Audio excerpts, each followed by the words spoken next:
E a Abiov, Associação Brasileira das Indústrias de Óleos Vegetais, divulgou no final do dia de ontem, quarta-feira, uma nota garantindo que a produção da safra 2019-20 do Brasil será suficiente para atender as exportações muito fortes. Nós já embarcamos mais de 63 milhões de toneladas no acumulado de janeiro a junho e também para atender a demanda interna, abastecer as indústrias nacionais de forma adequada. Então, trouxe essas informações, trouxe esses dados, essas estatísticas renovadas, revisitadas, para a gente, então, ficar tranquilo e entender que tem soja para todo mundo. Eu sou Carla Mendes e quem conversa comigo agora sobre esse assunto, para a gente entender um pouco mais, é o Daniel Furlan Amaral, gerente de economia da Abiov. Daniel, muito bom dia para você, seja bem-vindo ao Notícias Agrícolas novamente, para nós é um prazer.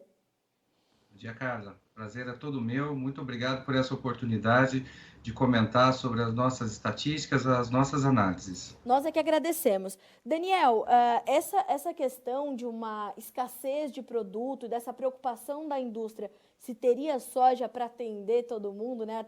A demanda interna e a demanda externa, era realmente um ponto de questionamento, de preocupação.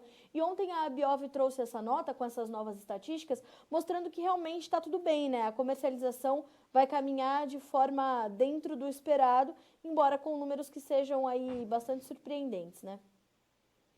Exatamente. Temos no Brasil hoje um quadro muito positivo de demanda externa, né? As exportações pela soja em grão, também exportações maiores de farelo de soja, óleo de soja. Então, o Brasil atendendo às necessidades do mundo para a segurança alimentar. Isso é muito importante ser colocado. O Brasil ele está desempenhando um papel essencial no abastecimento de alimentos para o mundo. Isso estamos fazendo já há muitos anos, mas veja que desde 2018 temos feito isso num quadro muito mais desafiador do ponto de vista das relações internacionais. Desde que começou a Trade War, em 2018, o Brasil não tem deixado a desejar em nenhum aspecto com relação à oferta de alimentos. Então, temos exportado mais soja, mais farelo, mais óleo, sem nenhum prejuízo do abastecimento da indústria doméstica. E isso é importante que se coloque. As nossas estatísticas recém-divulgadas, além de atualizar os números para maio, tanto os nossos números de esmagamento quanto também os números de exportações, mostram que nós temos produto até o final do ano. Nós temos condições de abastecer a nossa indústria também até o final do ano. E, claro, temos estoque positivo, temos estoque de passagem, que no caso da Abiov é colocado para a data do final de dezembro, né? Então, temos soja suficiente para abastecer todas as nossas necessidades. Vamos falar um pouquinho desses números então, Daniel. Para exportação, a Abiov estima 79 milhões e meio de toneladas, certo? Certo. Esse número em relação ao ano passado, como ele se comporta, Daniel? Veja só, ano passado nós exportamos 74 milhões de toneladas, um pouquinho a mais que isso. Em 2018, exportamos 83,3 milhões de toneladas. Então, nós estamos falando da segunda maior exportação da história. É um número impressionante, eventualmente pode até ser reavaliado positivamente, né?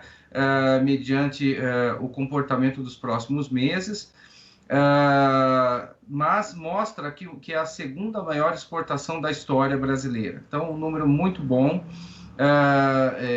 A gente está falando um número um pouquinho menor que 2018, mas 2018, lembrando que foi o início da Trade War em plena entre-safra brasileira.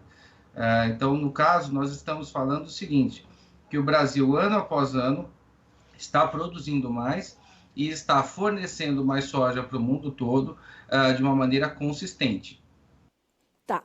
Daniel, quando a gente olha para essa exportação, que como você bem colocou é a segunda maior da história, como é que a gente entende, ou como é que a Abiov projeta, né, os próximos anos do Brasil aí como importante, ou o protagonista, né, o líder das exportações globais de soja?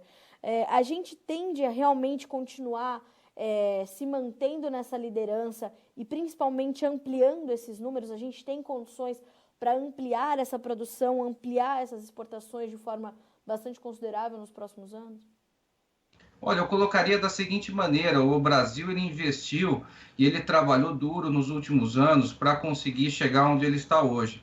Nós investimos muito em termos de melhoria de infraestrutura, veja o corredor da BR-63 Tapajós, veja as melhorias nas ferrovias, as concessões rodoviárias, veja os trabalhos que foram feitos pela Biov, e pela ANEC e pelo setor de uma maneira geral, na área de sustentabilidade, mostrando que o nosso produto ele é seguro e ele tem a garantia de origem.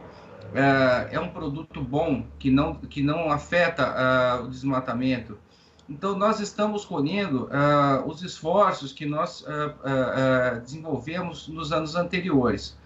Agora, para frente, não tem outra forma, a não ser continuar trabalhando para que a nossa infraestrutura seja ainda melhor, para que o nosso sistema regulatório seja cada vez mais eficiente, trabalhando questões de sustentabilidade também, porque são importantíssimas e valorizadas pelo nosso cliente. Naturalmente, sempre em parceria com o produtor, com as indústrias que desenvolvem novas sementes, novas variedades, ou seja, tecnologia. Ou seja, é um conjunto de ações que nós fizemos lá atrás e agora estão mostrando os resultados, e também ações que continuamos fazendo hoje para que no futuro continuem trazendo bons resultados para o Brasil. Daniel, agora eu te pergunto, a gente consegue atender essa exportação e garantir o abastecimento interno de forma adequada, porque nós tivemos uma demanda interna um pouco mais contida, talvez em função dos efeitos da pandemia do novo coronavírus, ou não? A demanda interna também continuou consistente, o esmagamento também. Como é que se comporta a demanda interna nesse momento? Como é que isso se comportou, né, desde que foi iniciada essa pandemia? E quais são as perspectivas aí para a gente terminar 2020? Obrigado pela sua pergunta. Olha, o esmagamento interno ele está crescendo a taxas elevadíssimas. Se vocês olharem as nossas estatísticas mensais de esmagamento, vocês vão ver números impressionantes em março, em maio, mostrando que a indústria brasileira tem crescido em esmagamento justamente para atender uma demanda cada vez maior por farelo, por óleo. Temos a mistura B12 em vigor no Brasil, e isso está gerando, então, mais demanda pelos nossos produtos. Então, é realmente um cenário desafiador, né? Exportar mais e esmagar mais, mas é isso que está acontecendo. Nós estamos atendendo às nossas necessidades internas de óleo, de farelo, exportando também esse farelo, exportando óleo e também exportando grão. Isso graças ao nosso estoque inicial, que já estava computado, né, no início do ano, de cerca de 3,3 milhões de toneladas, mais uma safra agora revisada da ordem de 125 milhões de toneladas. Então, somando os dois, nós temos um abastecimento, uma oferta interna de produto de 128, quase 129 milhões de toneladas. É esse abastecimento, essa oferta de produto que está permitindo com que o Brasil ele atinja marcas recordes nas exportações, segundo a maior da história, e também no esmagamento, que já está colocado como o maior da história também. E esse número do esmagamento fica em quanto, segundo a última estimativa da Biov, Daniel? Nós não alteramos o número de esmagamento, estamos mantendo já a 3 estimativas, o número em 44,5 milhões de toneladas. Tivemos uma produção de biodiesel muito boa, da qual o óleo de soja representa 80% das matérias-primas. Estamos vendo também a demanda por exportações de óleo bastante aquecidas, exportações de farelo. Então, por enquanto, estamos mantendo em 44,5, claro, a observar o desempenho dos próximos meses. Certo. Daniel, quando a gente olha para o mercado, já é possível observar também essa demanda interna também bastante pulsante. A gente olha para os preços no interior do Brasil e a gente já pode observar um descolamento do mercado internacional da exportação, né? É mais um reflexo de que realmente essa demanda interna está muito ativa e mostrando que realmente os efeitos do novo coronavírus não chegaram ao processamento de soja no Brasil? Veja só, é um ponto importante isso. Realmente os preços estão fortes e isso é uma ótima sinalização para que em 2021 nós tenhamos uma safra ainda melhor, né? Então, sempre que a agricultura recebe preços melhores, tem condições de fazer investimentos em tecnologia, em sustentabilidade, em todos esses aspectos que são muito importantes e que nós valorizamos, né? Nós como sociedade, né? O fato da Covid, infelizmente, né, essa crise que apareceu, ela foi muito severa, continua afetando todo o país.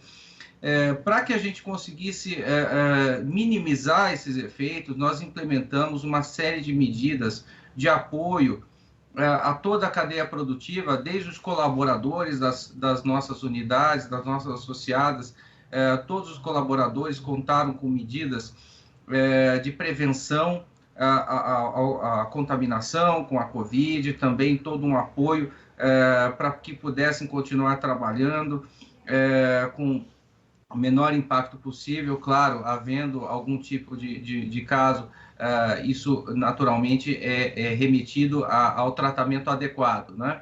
Mas foram feitas medidas de prevenção muito importantes. Para os caminhoneiros, por exemplo, fizemos adaptações em 129 pátios de recepção de caminhoneiros por todo o país, com medidas de distanciamento, fornecimento de álcool gel, máscaras. Então, nós conseguimos, com isso, garantir que o agronegócio, né, especificamente o complexo soja, continuasse funcionando, continuasse abastecendo o país e também os nossos parceiros internacionais, né? Eu acho que isso traz uma credibilidade muito grande para o Brasil. O Brasil continuar abastecendo, se abastecendo e abastecendo o mundo todo, independente de crises internacionais, de problemas, no caso da Covid-19.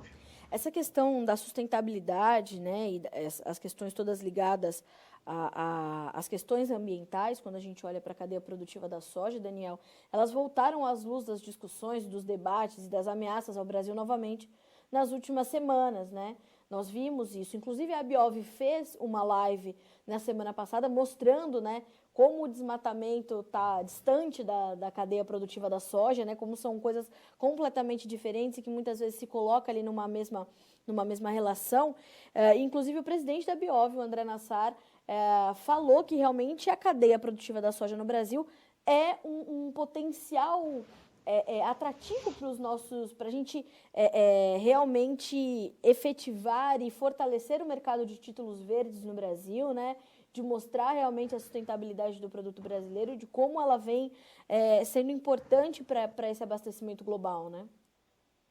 Sim, eu agradeço muito que você trouxe, né, à memória esses trabalhos que nós fizemos, que nós apresentamos recentemente. Todos conhecem bem o empenho da Abiov em fazer estatísticas, em fazer relatórios e divulgar materiais que mostrem exatamente isso que você comentou, né? O compromisso do setor com a sustentabilidade. Então, até aproveito para convidar a todos para entrar no nosso site, conhecer mais os materiais e, claro, ficamos à disposição, caso qualquer pessoa tenha dúvidas, pode nos escrever, pode nos procurar, que a gente vai ter o maior prazer em conversar e explicar todos os nossos trabalhos, nossas ações. Bom, para quem está nos acompanhando, me corrija se eu estiver errado, Daniel, mas o site da Abiov é abiov.org.br, confere? Perfeito, exatamente. Certo. Daniel, quando a gente fala, agora deixando um pouquinho a questão, né, do meio ambiente, partindo um pouquinho para essa questão dos estoques, como é que a Abiov acredita que a gente vai finalizar 2020 e começar 2021 em termos de estoques num momento onde a comercialização da soja aqui no Brasil está sendo completamente transformada, né? As vendas antecipadas acontecem muito mais cedo, em volumes muito mais robustos. Como é que está acontecendo a inserção dessa mudança na comercialização, nas estimativas da Biov, quando a gente fala de estoques, para finalizar 2020 e começar 2021? Excelente. A questão dos estoques, no caso, o estoque que a Biov coloca no seu balanço anual, é o estoque que nós estimamos para o período de final de dezembro de 2020. Então, são números, claro, comparativamente à série histórica da Biov, são números bem mais baixos, mas eles são os números que nós indicamos para o final do ano. Para cada mês, nós temos uma disponibilidade, né, um estoque armazenado de produto muito maior.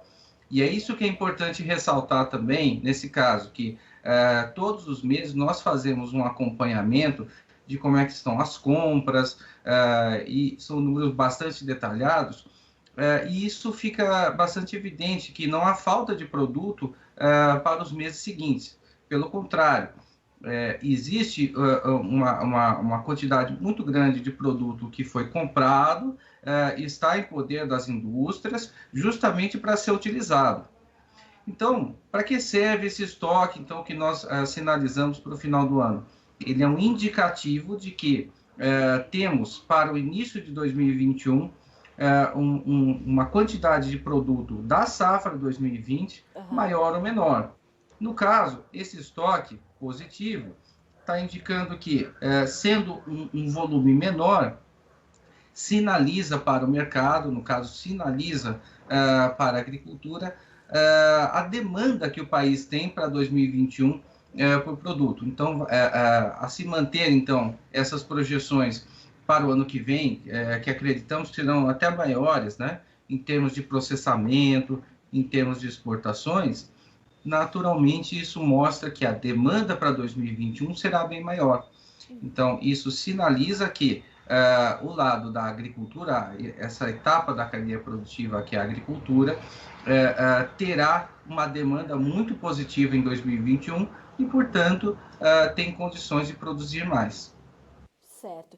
Daniel, se a gente olha para essa demanda maior, isso acaba sendo, em meio a tantas notícias negativas nesse momento, né, onde, infelizmente, elas são recorrentes, né, num mesmo dia a gente tem que dar um monte de notícia ruim, infelizmente, isso acaba sendo um alento para o produtor brasileiro, que sabe que se ele quiser aumentar, se ele puder aumentar a área, investir em produtividade o ano que vem, já temos estimativas aí de uma safra de 130 milhões de toneladas em condições normais de clima. Vai ter quem compre, portanto, toda essa soja. Exatamente, é essa a sinalização de que a demanda interna e a demanda externa serão muito fortes, né? E isso é a sinalização mais importante. Havendo produção, essa produção vai ser comercializada, vai ser vendida, vai ser utilizada. Diria que é um alento não só para o produtor, mas para a sociedade brasileira. Por quê? O complexo soja, a cadeia produtiva da soja, e daí estou falando de todas as etapas envolvidas, vai continuar gerando empregos, vai continuar gerando alimentos, né? Veja que no Brasil, o Brasil é um país muito privilegiado sob esse ponto de vista, porque nós temos um agronegócio moderno que abastece o mundo todo. Então, nós temos aqui o fornecimento de alimentos, que é a segurança alimentar. Isso, o Brasil está bastante abastecido. Então, é um alento para todos nós, né? Então, são notícias agrícolas, né? Notícias positivas, né? Exatamente. Ainda bem que, pelo menos nesse setor, a gente consegue trazer notícias positivas, né, Daniel? Sim, com certeza. Daniel, te agradeço muito pela companhia nessa manhã de quinta-feira. Para nós é sempre muito bom ter essa perspectiva da Biov também complementando as análises, né? A gente ouve os produtores, ouve os compradores, ouve a indústria. É bom para a gente complementar essas análises. Então, te agradeço muito pela companhia, por dividir essas estimativas e essas boas perspectivas conosco e com a nossa audiência aqui no Notícias Agrícolas. O espaço está sempre aberto. Muito obrigada mais uma vez. Nós que agradecemos, estamos sempre à disposição. Nós Um abraço também. a todos. Um abraço, Daniel. Até a próxima. Tchau, tchau. Tchau, tchau. Conosco, portanto, Daniel Furlan Amaral, gerente de economia da Biov, Associação Brasileira das Indústrias de Óleos Vegetais. Focamos bastante nas questões de mercado, nas questões das estimativas que foram trazidas pela Biov no final do dia de ontem. Então, as exportações estimadas em 79 milhões e meio de toneladas contra 74 milhões do ano passado. E, claro, tivemos o recorde em 2018, que é um ponto fora da curva, mais de 83 milhões de toneladas foram exportadas. Mas essa exportação de 2020 deve ser a segunda maior da história, portanto. O esmagamento de soja aqui no Brasil ainda é estimado em 44 milhões e meio de toneladas, o que mostra que a demanda interna segue muito firme. E, mais uma vez, a Biov garantindo, portanto, dentro do seu acompanhamento, do seu monitoramento, tem soja para atender, então, o que as indústrias ainda precisam comprar, fora o que elas já têm em seu poder, né, fora o que já compraram, para garantir, portanto, o esmagamento, o processamento de soja até o final deste ano de forma adequada. Claro que a gente sabe que a oferta é bastante ajustada e isso tudo vai resultar em dezembro em estoques finais mais apertados, né, no final ali de 2020, para começarmos 2021. E como bem resumiu o Daniel, isso é bom, isso é um sinal positivo, é uma notícia positiva para o complexo soja, sinal de que a gente tem uma demanda forte e uma demanda muito consistente para 2021, que deve ser maior do que essa de 2020, que, como eu falei, não só tem o maior esmagamento da história, de 44 milhões e meio de toneladas, como deve ter a segunda maior exportação da história do complexo soja aqui no Brasil. Essas informações, se você está chegando agora, estarão todas detalhadas no Notícias Agrícolas. Se você chegou agora também, depois recupera a íntegra dessa entrevista para ser sempre o produtor rural mais bem informado do Brasil. Continue conosco que segue a nossa programação.